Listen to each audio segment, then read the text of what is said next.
নমস্কার, আমি সুমনা। আমি আপনাদের আগের ভিডিওয় বলেছিলাম যে এই মালবেরিতে দেখুন কত ফুল ধরেছে, আর যখন ফল হবে আপনাদের সাথে শেয়ার করব। তো সেই ভিডিওটাই আজকে নিয়ে চলে এসেছি। যেহেতু ভিডিওগুলো আমি কারেন্টে একদম দিতে পারছি না, বা 2 দিন 3 দিন ছাড়া ছাড়া দিচ্ছি, তাই আপনাদের যখন দেখিয়েছিলাম গাছে সবেমাত্র ফুল এসেছিল। আর এই যে দেখুন, এই ফুলগুলো ফল হয়ে গেছে। আর একটা বিষয় কি জানেন তো, এই মালবেরিগুলো যখন কাঁচা অবস্থায় থাকে ভীষণই টক লাগে খেতে, আর যখন পেকে যায় না তখন বেশ মিষ্টি মিষ্টি লাগে খেতে। আর আজকে সকালের দিকের ওয়েদারটা ভীষণই সুন্দর ছিল, বেশ মিষ্টি মিষ্টি রোদ ছিল। আর দুজনে মিলে, মা আর ছেলে মিলে ছাদে গিয়ে তাই মালবেরিগুলো তুললাম, আর আপনাদের সাথে সেগুলোই শেয়ার করলাম। এই যে দেখতে পাচ্ছেন লাল লাল হয়ে আছে, এগুলো এখনও কাঁচা, কালো হলে তবে ওগুলো পাকা হবে। আর এগুলোর আর একটা জিনিস, আপনি যখনই ডাবে হাত দেবেন না, পেকে গেলে অটোমেটিক চলে আসবে, মানে বেশি ছেঁড়াছেড়ি করতে লাগবে না। তো এই যে এতগুলো হয়ে যায়, এই যে কালো মতো দেখতে পাচ্ছেন, এই রকম কালারটা হবে ঠিক পাকলে। আর এই প্রথমবার খাবো, আমার তো বেশ ভালোই লেগেছে। আর আমার ছেলে বাচ্চা মুখ তো, টক টক ফল খেতে বেশ ভালোই লাগে, তো ও বেশ খায়। আর একদিন ছাড়া যদি তোলা যায় না, বেশ পাকা পাকা হয়ে যায়। এই আজকে যেমন তুললাম, আর একদিন পর তুললে বেশ ওগুলো পেকে যাবে। আর চলুন, তো ছেলে তো কয়েকটা নিয়ে চলে গেছে, এই যে আমার হাতে কয়েকটা, এই যে এগুলো।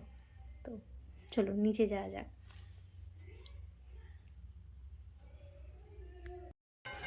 এটা ছিল সেই দিনই সন্ধ্যাবেলা, আমাদের সরস্বতী ঠাকুর বিসর্জনের দিন। আর আমার বিকালে যেহেতু পড়ানো ছিল, তো পড়ানো হয়ে যাওয়ার পরেই ছাত্রছাত্রীদের বললাম একটু থেকে যাও, ঠাকুরটা বিসর্জন হয়ে যাওয়ার পরেই সকলে যাবেন। আর ছাত্রছাত্রীদের অনেক মায়েরাও চলে এসেছিলো আনতে, যেহেতু পড়ার ছুটি হতে হতে সন্ধ্যা হয়ে যায়, সেই কারণে ওনাদেরকেও নিয়ে নিলাম এই বিসর্জনের, মানে বিসর্জন হওয়ার জন্য।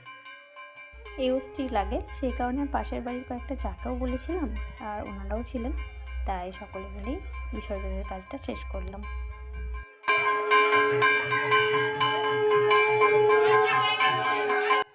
আর এরপরে ঠাকুরকে 5 পাক 7 পাক যে বিজয় সংখ্যায় ঘুরতে হয়, সেই কারণেই এতগুলো লোক হয়ে গিয়েছিল। কারণ আমার পাশের বাড়ির কয়েকটা যাকেও বলা হয়েছিল, তো ওরা রাস্তা দেরি করছিলেন বলে ওরাও বাড়ি যাওয়ার জন্য তারা দিচ্ছিল, সেই কারণে আমি ওনাদেরকেও বললাম, আর পাশের বাড়ির যা কটাও চলে গেলো। তো সকলে মিলেই আমরা এই বিসর্জনের কাজটা সম্পূর্ণ করলাম। তো সত্যি কথা বলতে এই বিসর্জনের সময় না ভীষণই কষ্ট হয়, এবং একটা মায়া মায়া পড়ে যায়। ঠাকুরটা তো অনেক দিন থাকে বাড়িতে, আর আর আমি যেহেতু বাড়ির বউ, কনকাঞ্জলিটা আমাকেই নিতে হয়।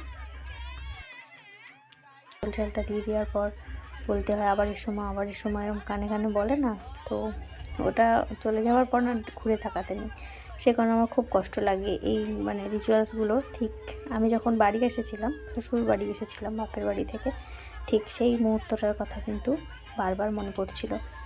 তো এদিকে আমার পাশের বাড়ির একজন যা, তো উনি আমাদের সকলের থেকে বড় ছিলেন, তো ওনাকে বললাম যে বরণটা করে ফেলো, তো উনি বরণ করছিলেন। আর এই যে সব ছোটো ছোটো খুদে খাতার দলগুলোকে দেখতে পাচ্ছেন, এগুলো সব আমার স্টুডেন্ট ছিল, আরও এদিকে আরও স্টুডেন্ট ছিল। তো ওরাও বেশ ভালোই লাগছিল, মানে বেশ ভরপুর ছিল। অন্যান্য বছর কি হয়, বিসর্জনটা ঠিক আমাদের বাড়ির কয়েকজন মিলেই করা হয়ে যায়, ছাত্রছাত্রীরা সেভাবে থাকে না, কিন্তু এই দিন যেহেতু পড়ানো ছিল, সেই জন্য বেশ ভরপুর ছিল, গোটা উঠান জুড়ে ছাত্রছাত্রীদের ভিড় ছিল। তো পরস্পর একটা একটা নিয়ে বরণ করা শুরু হলো। প্রথমে পান দিয়ে, তারপর কলা দিয়ে, তারপরে আখষষ্ঠী, বরণডালা, আইমঙ্গলা, ভাঁড়, সমস্ত কিছু দিয়ে একবার একবার করে বরণ করা হলো। তো আমাদের এখানে এটাই রিচুয়ালস।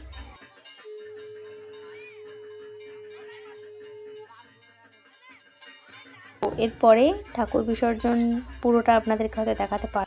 আমার আঁচল চাল নিয়ে নেওয়ার পরে আর ঠাকুরের মুখ নাকি দেখতে নেই, তো আমি ভেতরে চলে গিয়েছিলাম বাড়ি, তো ওরাই লাস্ট পর্যন্ত প্রতিমা বিসর্জন করেছিল। তো আজ এতটুকুই।